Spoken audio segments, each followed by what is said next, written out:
ஜெஃப்னாவின் பிரதான செய்திகள். முதலில் தலைப்புச் செய்திகள். அனுரவே இலங்கையின் இறுதி ஜனாதிபதி. புதிய ஜனாதிபதி அனுரகுமார திசாநாயக்கவின் அதிரடி உத்தரவின் பேரில் சேர்க்கப்போகும் பெரும் புள்ளிகள். புதிய அமைச்சரவைக்கான நியமனம் என்று. குறைகளை திருத்தி மீண்டும் போட்டியிடுவேன் நாமல் அதிரடி. வினாத்தாள் கசிவு விவகாரம், மேலும் பலர் கைது செய்யப்படலாம். நீண்ட நாட்களாக உயிருக்கு போராடிய யானையொன்று பரிதாப மரணம். இலங்கையின் புதிய ஜனாதிபதி அனுரகுமார திசாநாயக்கவின் அரசாங்கத்தின் முன்னுரிமை நிறைவேற்று ஜனாதிபதி முறைமையை நீக்குவதே என தேசிய மக்கள் சக்தியின் தேசிய நிறைவேற்று உறுப்பினர் சுனில் ஹந்துன் நெத்தி தெரிவித்துள்ளார். கொழும்பில் நேற்றைய தினம் ஊடகங்களுக்கு கருத்து தெரிவிக்கும் போதே அவர் இதனை கூறியுள்ளார். மேலும் இலங்கை மக்கள் இன்று இந்த நாட்டின் கடைசி நிறைவேற்று ஜனாதிபதியை நியமித்துள்ளீர்கள். இனி நிறைவேற்று அதிகார ஜனாதிபதிகள் இருக்க மாட்டார்கள். அதற்கு பொதுமக்களின் ஆதரவு தேவை. அத்தோடு அனுரவின் ஆட்சியில் அரசியல்வாதிகளுக்கு வழங்கப்படும் சலுகைகள் வெகுவாக குறைக்கப்படும் என தெரிவித்த அவர், மக்களுக்கு தேவையில்லாதவை அரசியல்வாதிகளுக்கு தேவைப்படாது என மக்களுக்கு வாக்குறுதி அளித்துள்ளோம். எனவே அந்த வாக்குறுதியை நிறைவேற்றுவோம் என அவர் மேலும் தெரிவித்துள்ளார். நாட்டில் பல்வேறு மோசடிகளில் ஈடுபட்டவர்கள் தப்பிச் செல்லாதவாறு கட்டுநாயக்க விமான நிலையத்தில் பாதுகாப்பு தீவிரப்படுத்தப்பட்டுள்ளதாக தகவல்கள் வெளியாகியுள்ளது. அதற்கமைய சில அரசியல்வாதிகள் விமான நிலையம் சென்றபோது அவர்கள் குடிவரவு அதிகாரிகளால் திருப்பி அனுப்பப்பட்டுள்ளதாக தெரிய வருகிறது. ஜனாதிபதி அனுரகுமார திசாநாயக்கவின் உத்தரவிற்கமைய சுமார் 30 பேருடைய விவரங்கள் விமான நிலைய அதிகாரிகளிடம் ஒப்படைக்கப்பட்டுள்ளதாக தெரிய வருகின்றது. ஏற்கனவே கடந்த ஆட்சியின் போது முக்கிய அமைச்சு பதவிகளை வகித்தவர்களின் மனைவிகள், பிள்ளைகள் வெளிநாடுகளுக்கு தப்பிச் சென்றுள்ளதாக தகவல்கள் வெளியாகியிருந்தன. இந்நிலையில் நாடாளுமன்றம் கலைக்கப்பட்ட பின்னர் ஊழலில் ஈடுபட்டவர்களுக்கு எதிரான சட்ட நடவடிக்கை ஆரம்பிக்கப்படும் என தெரிவிக்கப்படுகிறது. நீதிமன்றம் ஊடாக இவர்களுக்கான சட்ட நடவடிக்கை எடுக்கப்படும் என ஏற்கனவே தகவல்கள் வெளியாகியிருந்தமை குறிப்பிடத்தக்கது.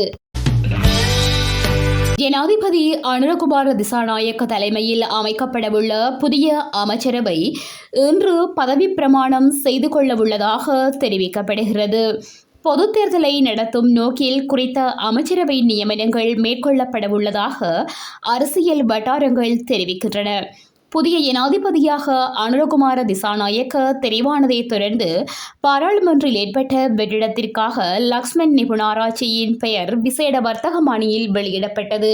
அதற்கமைய தேசிய மக்கள் சக்தியை பிரதிநிதித்துவப்படுத்தும் வகையில் ஜனாதிபதி உட்பட பாராளுமன்ற உறுப்பினர்கள் 4 அமைச்சு பதவிகளை பொறுப்பேற்க உள்ளதாக தெரிவிக்கப்படுகிறது. நமக்கு பாடம் கற்பிப்பது மக்களுக்கு அவசியமாயின் அந்த பாடத்தை சிறந்த முறையில் கற்றுக்கொண்டு மீண்டும் சவால்களை வெற்றி கொள்ள தயாராகுவேன் என ஸ்ரீலங்கா பொதுஜன பெரமுனவின் ஜனாதிபதி வேட்பாளராக போட்டியிட்ட நாமல் ராஜபக்ஷ தெரிவித்துள்ளார். அத்தோடு தேர்தலில் தனக்கு ஆதரவு அளித்தவர்களுக்கும் நன்றி தெரிவித்துள்ளார். அத்தோடு நாட்டுக்காகவும் நாட்டு மக்களின் நலனுக்காகவும் முன்னெடுக்கும் சிறந்த தீர்மானங்களுக்கு முழுமையான ஒத்துழைப்பை வழங்குவோம், புதிய ஜனாதிபதி வாழ்த்து தெரிவித்துக் கொள்கிறேன் என தெரிவித்துள்ளார். மீண்டும் தரம் 5 புலமைப்பரிசில் பரீட்சை நடத்துவதா இல்லையா என்பது தொடர்பில் விரைவில் இறுதி தீர்மானம் மேற்கொள்ளப்படும் என கல்வி அமைச்சின் செயலாளர் திலகா ஜெயசுந்தர தெரிவித்துள்ளார். இது தொடர்பில் அவர் மேலும் கூறுகையில், புலமைப்பரிசில் பரீட்சை வினாத்தாள் கசிவு விவகாரம் தொடர்பில் குற்றப்புலனாய்வு திணைக்களத்தினூடாக மேலதிக விசாரணைகள் நடத்தப்படும். குறித்த விசாரணைகளின் உண்மைகளை கருத்தில் கொண்டு மீண்டும் புலமைப்பரிசில் பரீட்சை நடத்துவதா இல்லையா என்பது தொடர்பில் விரைவில் இறுதி தீர்மானம் மேற்கொள்ளப்படும். எனினும் விசாரணைகளின் பின் நியாயமான தீர்வு வழங்கப்படும் என கூறியுள்ளார். அதே சமயம் குறித்த விடயம் தொடர்பில் போலீஸ் பேச்சாளர் நிகால் தல்துவ கூறுகையில், தரம் 5 புலமைப்பரிசில் பரீட்சையின் வினாத்தாள் கசிந்தமை தொடர்பான சம்பவத்துடன் தொடர்புடைய மேலும் சில சந்தேக நபர்களை கைது செய்வதற்கான விசாரணைகள் முன்னெடுக்கப்பட்டு வருகின்றன. ஏற்கனவே சந்தேக நபர் ஒருவர் கைது செய்யப்பட்டுள்ளார். அவருக்கு ஒத்துழைப்புகளை வழங்கியதாக கூறப்படும் நபர்களை கைது செய்ய நடவடிக்கை எடுத்துள்ளதாகவும் சுட்டிக்காட்டியுள்ளார். மட்டக்களப்பு கோரளைப்பற்று மேற்கு ஓட்டமாவடி பிரதேச செயலக பிரிவிற்குட்பட்ட மஷ்மா நகரில் உயிருக்கு போராடிக் கொண்டிருந்த யானையொன்று நேற்று மாலை உயிரிழந்த சம்பவம் பிரதேசவாசிகளை கவலையில் ஆழ்த்தியுள்ளது.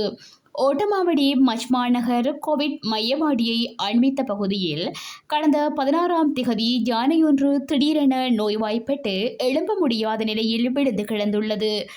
இந்நிலையில் யானைக்கு சிகிச்சை அளிக்க அம்பாறை பகுதியிலிருந்து வனவிலங்கு திணைக்கள வைத்தியர் குழுவினர் வருகை தந்து சிகிச்சை அளித்திருந்தனர். எனினும் சிகிச்சை பலனின்றி யானை 8 நாட்களின் பின்னர் நேற்றைய தினம் உயிரிழந்துள்ளது. யானையை காப்பாற்றுவதற்காக அதற்கு நீரூற்றி உணவு வழங்கும் நடவடிக்கைகளில் பிரதேச சமூக செயற்பாட்டாளர்கள் ஈடுபட்டிருந்தமையும் குறிப்பிடத்தக்கது. இத்துடன் செய்திகள் நிறைவடைகின்றன. மேலதிக செய்திகளை www.todayjefna.com என்ற இணையதளத்தில் பார்வையிடலாம்.